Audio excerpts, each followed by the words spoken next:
আপনাদের দলের লোকেরা বলে সোশ্যাল মিডিয়া কিছু না, মাঠের রাজনীতি, ভোটের রাজনীতি আসল।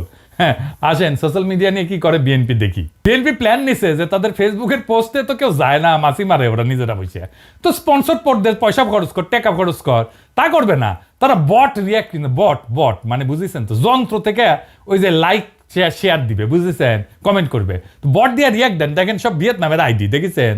হ্যাঁ, আপনারা বিএনপির পোস্ট দেখবেন, দেখবেন যে হাজার হাজার লাভ রিয়াক্ট পড়িছে, ভালোবাসা রে বন্যা বয়ে যাইতেছে, আপনারা প্রভাবিত হয়ে যাবেন। আরে বাপরা সর্বনাশ, ভালো কাজ করিছে তো, ভালো কথা, আমি একটা লাভ রিয়াক্ট দিয়ে দিই। মানুষের সাথে এরকম প্রতারণা করতে পারে কেউ? আওয়ামী লীগ এরকম প্রতারণা করে নাই জনগণের সাথে, বিএনপি যেটা করছে, দেখেছেন? এটাই আপনাদের জার্নি, এটাই বাংলাদেশের রাজনীতি, এরাই হয় মন্ত্রী, দলের শীর্ষ নেতা, আর একাডেমিক যোগ্যতায় কেরানি হয়ে যার জীবন পার করার কথা ছিল, সে হয় মন্ত্রী। যার উপার্জনের ধান্দাই হইতেছে কিভাবে অন্যরে ঠকাবে, আরেকজনকে অতিরিক্ত সুবিধা দেবে, অন্যরে বঞ্চনা করবে, বা ভয় দেখায় উপার্জন করবে, চান্দা নেবে।